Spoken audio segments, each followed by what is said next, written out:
Welcome to Serenity Narratives. Since the most ancient times, the Bible describes monumental constructions that defy human logic, structures so colossal and impressive that, to this day, they leave scientists and archaeologists without definitive answers. How were ancient peoples, without access to modern technologies, able to erect these wonders? Could it be possible that something beyond human ingenuity was behind these constructions?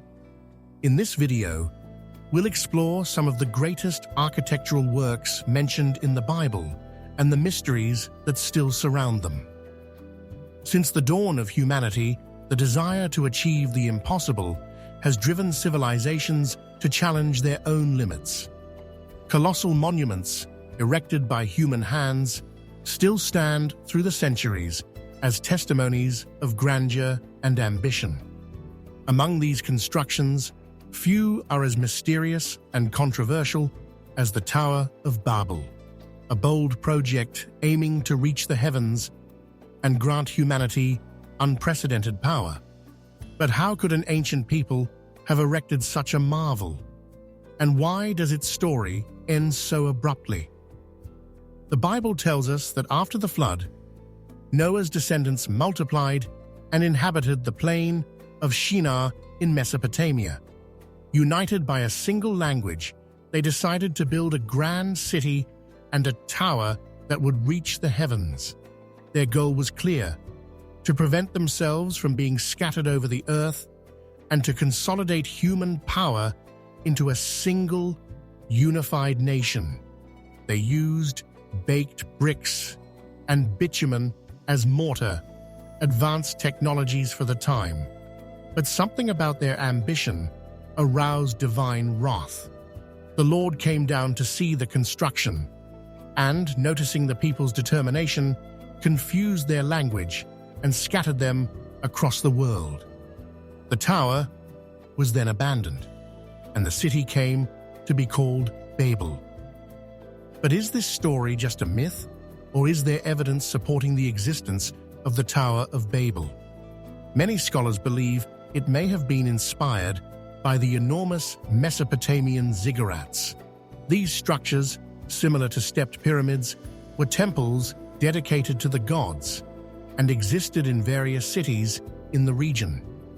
The largest of all was the Etemenanki, a ziggurat of Babylon that, according to ancient records, was over 90 meters tall. Its construction dates back thousands of years before Christ, and for centuries, it was one of the largest buildings in the world. However, even these known ziggurats do not fully explain the grandeur of the Tower of Babel described in the Bible. The Greek historian Herodotus, who visited Babylon in the 5th century before Christ, described an impressive structure with a colossal base and steps leading to the top. But what happened to this tower? Was it destroyed by the passage of time or by a sudden event, as reported in the Bible? Some archaeological excavations suggest that large temples of antiquity may have collapsed due to earthquakes or invasions. Still, the idea of a construction abruptly interrupted and abandoned due to linguistic confusion remains one of the greatest enigmas in history.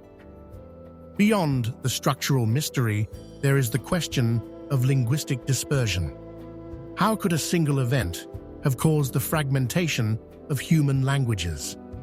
Some scientists argue that languages evolve gradually over thousands of years, but the Bible suggests a sudden, divine intervention, something that challenges conventional models of linguistics. The fact is, the origin of languages remains a controversial topic, with no definitive consensus on how so many variations emerged around the world in such a short period of time. Whether a legend or a real event, the Tower of Babel continues to intrigue scholars and archaeologists. Its purpose was ambitious: to unite all of humanity into one people and challenge the boundaries between mortals and the divine.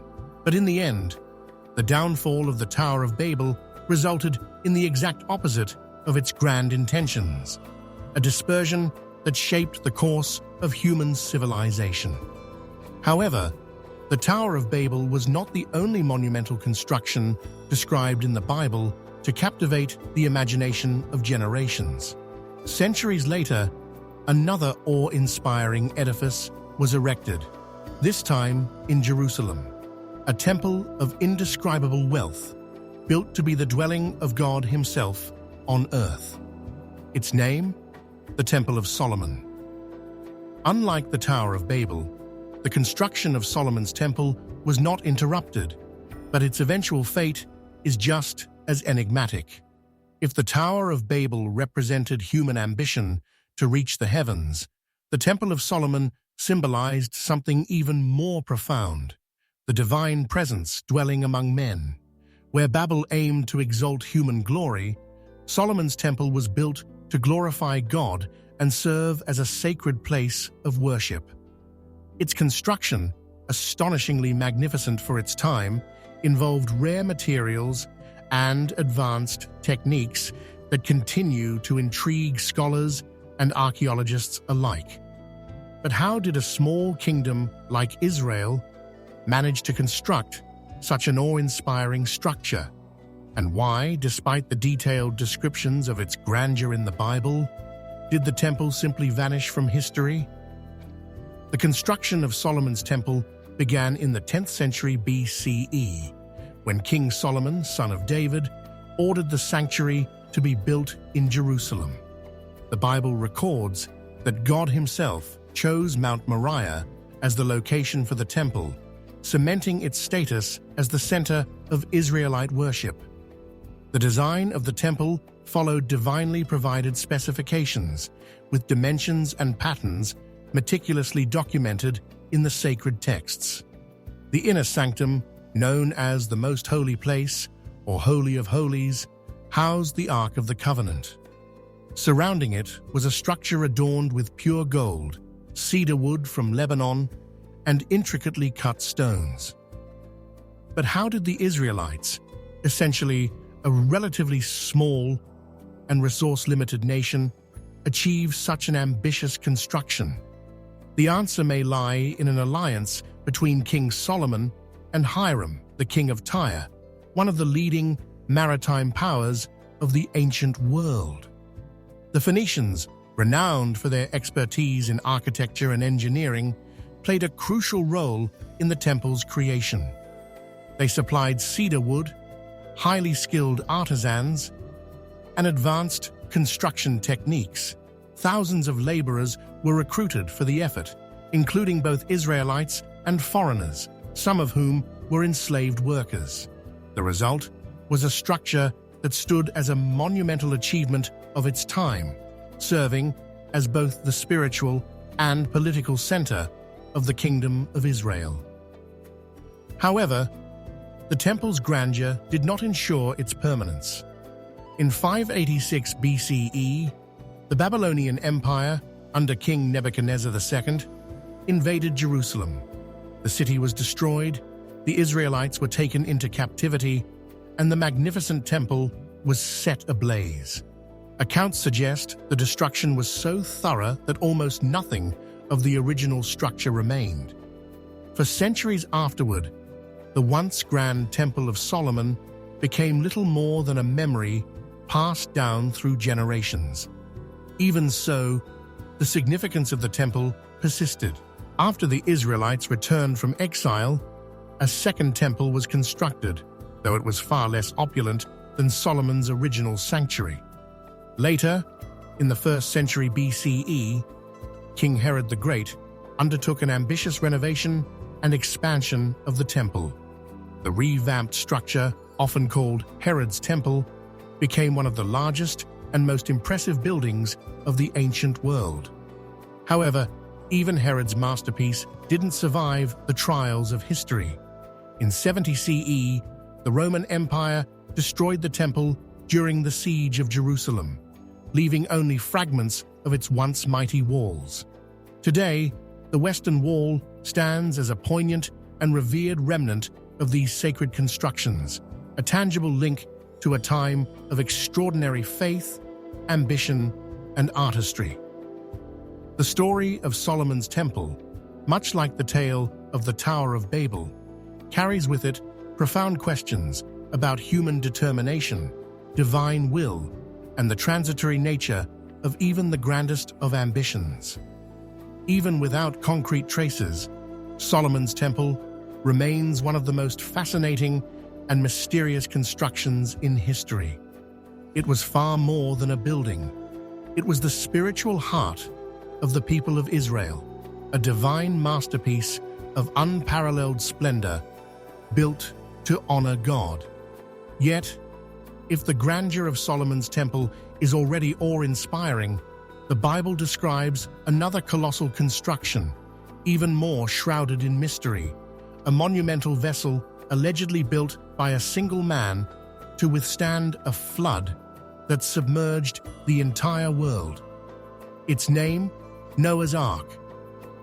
This iconic story is not just central to the Bible, but remains one of the most debated accounts of ancient history. Could it have been possible for one man to construct a wooden vessel of such massive dimensions? Could it have housed every species of animal on Earth and survived an apocalyptic flood? These are questions that have puzzled theologians, scientists, and explorers for centuries, making the Ark one of the most enduring biblical enigmas. According to the book of Genesis, Noah received a direct command from God to build the Ark. The purpose was clear: to save his family and two of each animal species from a catastrophic global deluge. The Bible describes the Ark as an enormous structure made of gopher wood and sealed with pitch. Its dimensions were specific and immense: 300 cubits long, 50 cubits wide, and 30 cubits high. Approximately 455 feet long, 75 feet wide, and 45 feet tall by modern measurements. These were astonishing specifications, especially considering the limited technology available during that era. But even with such precise guidance, skeptics argue against the logistics of such an undertaking. How could one man, along with his family, gather the resources to construct a vessel of that magnitude? Could such a structure, built entirely from wood, survive the turbulent waters of a theoretical global flood? And perhaps the biggest question, how could it possibly accommodate thousands of animal species, their food, and allow them to coexist peacefully for the entirety of the flood? Interestingly, many of these questions have led to modern investigations, from scientific experiments to archaeological searches for the Ark's remains. Some researchers have tried to reconstruct what such a vessel would look like and test its seaworthiness. Surprisingly, several studies suggest that, hypothetically, a wooden boat of the Ark's size could have floated, provided it was built with the right engineering principles. Whether it could actually have supported such an enormous load and withstood violent waves is another matter.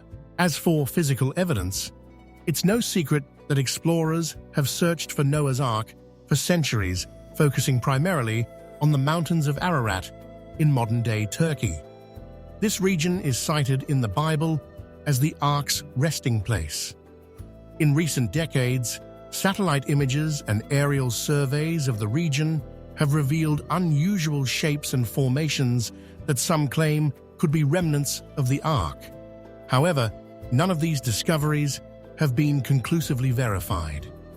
While some scientists dismiss these findings as natural geological features, others hold out hope, believing that the Ark's remains could still lie buried beneath layers of snow and sediment. Beyond the Ark's physical plausibility, the story raises symbolic questions that transcend its literal interpretation. To believers, the Ark represents divine salvation, a testament to faith, obedience, and the resilience of humanity in the face of overwhelming odds. In contrast, skeptics often view it as a powerful allegory rather than a historical event, written to teach moral and spiritual lessons. Whether a tangible artifact or a metaphorical tale, Noah's Ark has cemented its place in human history as one of the most enduring mysteries. The sheer scale of the challenge it presents, both as a physical construction and as a story of survival, continues to inspire awe and curiosity. For some, the Ark is evidence of divine intervention. For others, it's a myth that challenges the boundaries of our imagination and understanding. One thing is certain: the search for answers, both literal and symbolic, will persist for generations to come. The possibility of Noah's Ark becomes even more intriguing when we delve into the specifics of its construction and survival. According to the book of Genesis, the Ark was to measure 300 cubits long, 50 cubits wide, and 30 cubits high, equivalent to about 137 meters in length, roughly the size of a modern cargo ship. It was said to be made from gopher wood, a material whose identity remains mysterious to this day, and sealed with pitch both inside and out to ensure waterproofing. The design included 3 floors and a functional ventilation system, details that reflect an incredibly advanced and well-thought-out structure, especially for a time when modern engineering was millennia away. But could such a ship truly have been built during ancient times? Experts remain divided. Some naval engineers argue that even today, building a wooden vessel of that size would come with significant hurdles, including structural instability that could cause the hull to collapse in turbulent seas. Others believe that ancient construction techniques, such as those used by the Egyptians to create lock-jointed wooden boats, might have provided the necessary reinforcement, lending more feasibility to the Ark's design. Still, questions persist about how such an immense undertaking could have been completed by a single man and his immediate family. Additionally, the logistics of survival within the Ark raise even more mysteries. How could Noah and his family have managed to care for and feed thousands of animals for over a year? Some theories propose that the animals may have entered a state of hibernation, significantly reducing their need for food, water, and exercise. Others speculate that, instead of taking every individual species, Noah only transported representative kinds, which would have cut down drastically on the number of animals and the space required. This perspective aligns with arguments that the Ark's purpose was symbolic rather than strictly literal, encapsulating themes of divine intervention and hope through trial.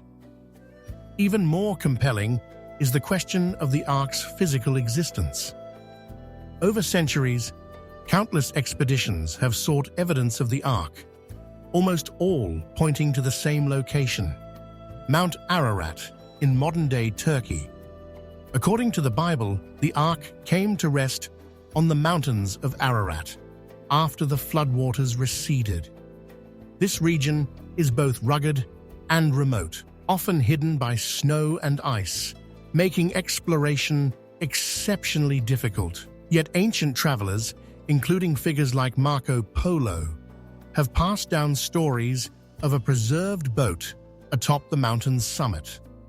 In the 20th century, the search for the Ark took on a new fervor. A Turkish pilot in 1959 captured an aerial photograph of an unusual ship-like formation now referred to as the Ararat Anomaly. Explorers like Ron Wyatt and other adventurers claimed to have found wooden structures and fragments on the mountain, which they argued were remnants of the Ark. Satellite imagery later added to the intrigue, showing geometric shapes buried beneath layers of ice and snow that resembled a large vessel. However, None of these findings have been definitively confirmed by the scientific community. Skeptics argue that natural geological formations and misconceptions may explain much of the so-called evidence, leaving the mystery unresolved. What's fascinating is that the account of a massive flood and a hero with a boat isn't unique to the Bible. Ancient cultures around the globe share strikingly similar myths.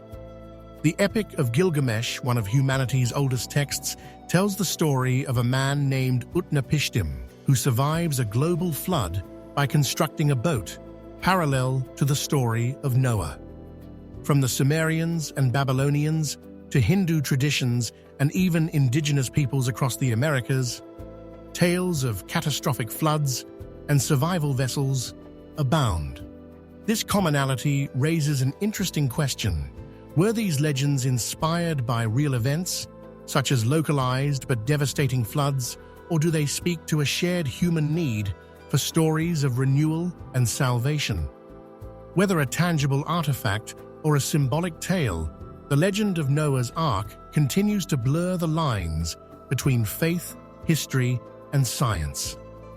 Its enduring allure speaks to humanity's boundless curiosity and our drive to uncover mysteries that lie just beyond reach. As long as snow veils Mount Ararat, and as long as believers and skeptics continue to ask questions, Noah's Ark will remain one of the most captivating and elusive stories in human history.